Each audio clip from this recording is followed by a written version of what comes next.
В июле прошлого года в Якутске прошел круглый стол по теме домашнего насилия.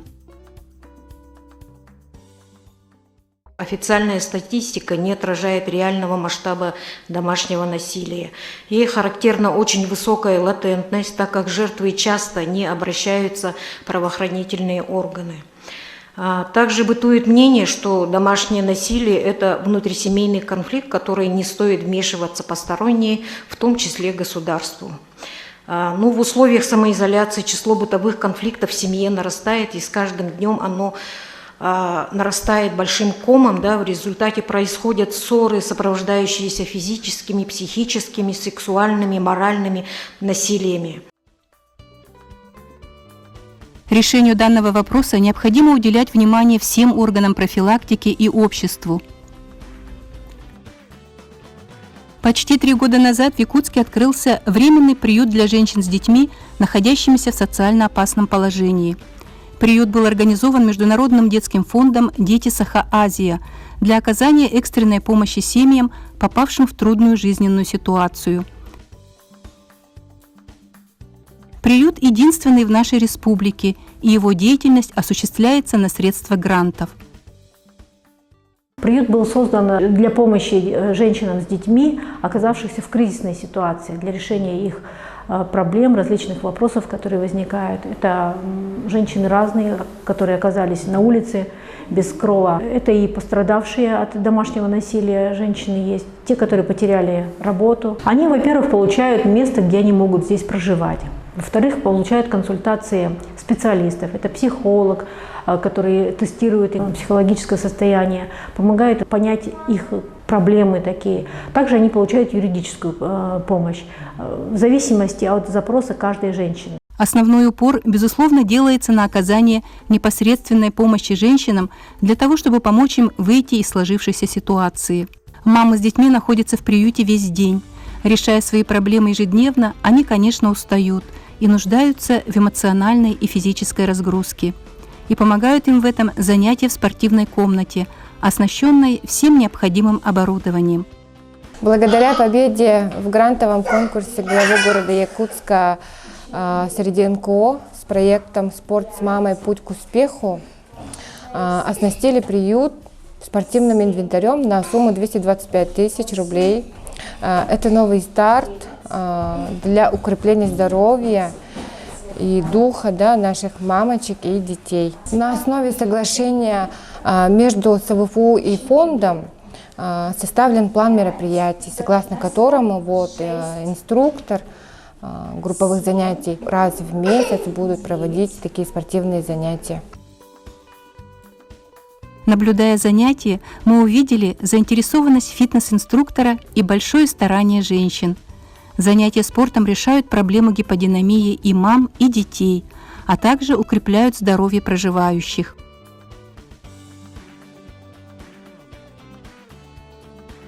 Не остаются без внимания и дети.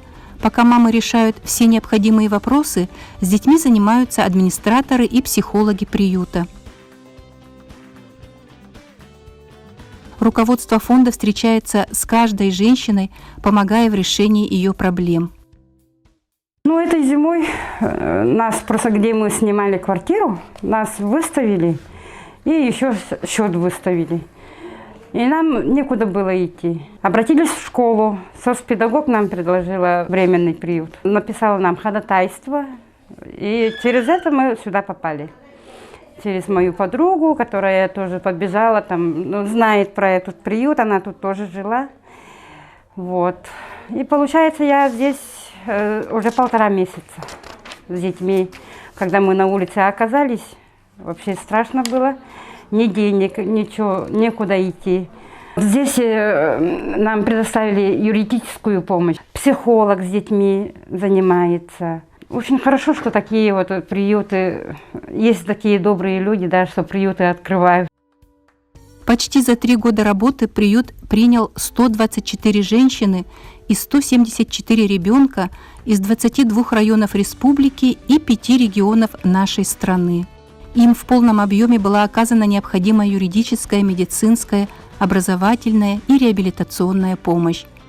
Приют также помогает в решении самой важной задачи на сегодня – профилактики социального сиротства.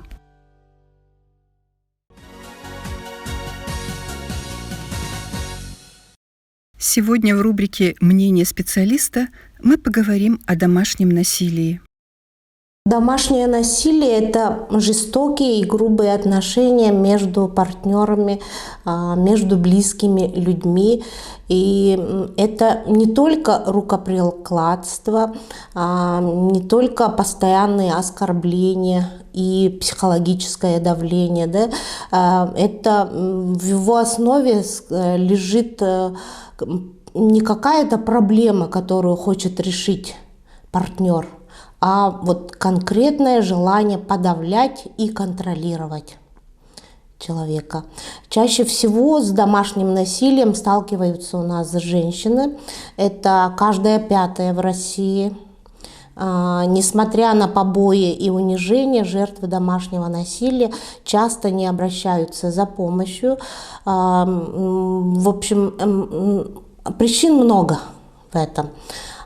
И стараются сохранить семью, некоторые, может быть, из-за любви, некоторые, да, и вот иногда это приводит к трагедии. Вот 38% женщин, умерших насильственной смертью, это жертвы своих мужей и любовников.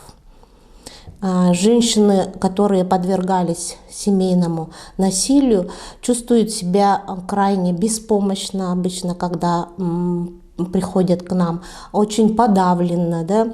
И важно здесь понимать каждой женщине, которая попала в такую ситуацию, что все можно, в принципе, изменить.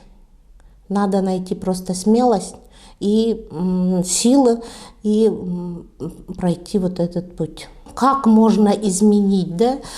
Здесь мы бы, во-первых, надо, конечно, рассказать все своим близким, людям, которые вас понимают, не скрывать, не бояться. И если вы боитесь партнера, что он с вами что-нибудь сделает, опасаетесь за свою жизнь, здоровье, надо, конечно, продумать какой-то план, да? План отступления. Спрячьте в доступном месте запасные ключи, возможно, да? Какие-то вещи нужные, документы. И если вы договоритесь заранее с друзьями, с кем-то еще, с соседями, да, если вдруг в вашей квартире слышны будут какие-то звуки опасные, чтобы могли вмешаться соседи, да, или вызвать скорую, ну, или, ну, крайний случай полицейских, да, и вот в таких случаях, конечно, надо о своей безопасности всегда подумать. Женщина, конечно, может обратиться в временный приют, который у нас работает при фонде «Дети Саха-Азия». К нам обращаются женщины с детьми, попавшие в трудную жизненную ситуацию. Здесь вы можете найти помощь психолога, юриста, материальную какую-то помощь, да, и, конечно, вот временное жилье. Представляем двух замечательных братьев. Знакомьтесь, это Леон, ему 5 лет. Он очень творческий мальчик, любит рисовать, лепить. И это у него получается очень хорошо. Глебу 3 года. И он очень любопытный мальчик. Глеб очень спортивный, физически развит, любит подвижные игры, игры с мячом. У Леона очень своеобразный характер, но он очень добрый и ласковый. Всегда помогает друзьям, брату. У Леона и Глеба есть младшая сестренка Милена.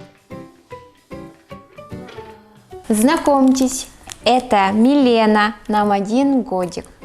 Поступила она к нам 15 апреля 2022 года. Девочка по характеру спокойная, улыбчивая, милая. с интересом познает окружающий мир, любит тактильный контакт, стремится к индивидуальным общениям. Учимся ходить, уверенно стоит, держась за перилом, ходит с поддержкой взрослого. Очень любит играть стучащими, музыкальными игрушками. Сон у нас спокойный, аппетит у нас очень хороший. Милена шустрая и подвижная девочка. Она не сидит подолгу, предпочитая активные движения и изучая все происходящее вокруг. А еще Милена любит массаж.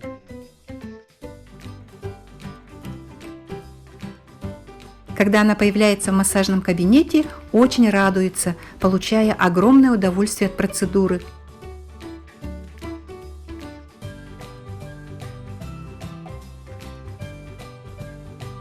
Милена у нас уже девочка большая, но немного ленивая. Сама еще не хочет ходить пока. Но активно ползает. Сейчас у нас Милена немного простужена, у нее еще плюс ко всему оздоровительному массажу, в общем, идет вибрационный массаж, чтобы помочь, да, откашливаться. Братья познакомились с сестренкой совсем недавно и пока с интересом наблюдают за ней и понемногу общаются. Леон обожает гонять на машинках. Песенку построю, я песенку построю, я. Мы надеемся, что Леон, Глеб и Милена обретут семью.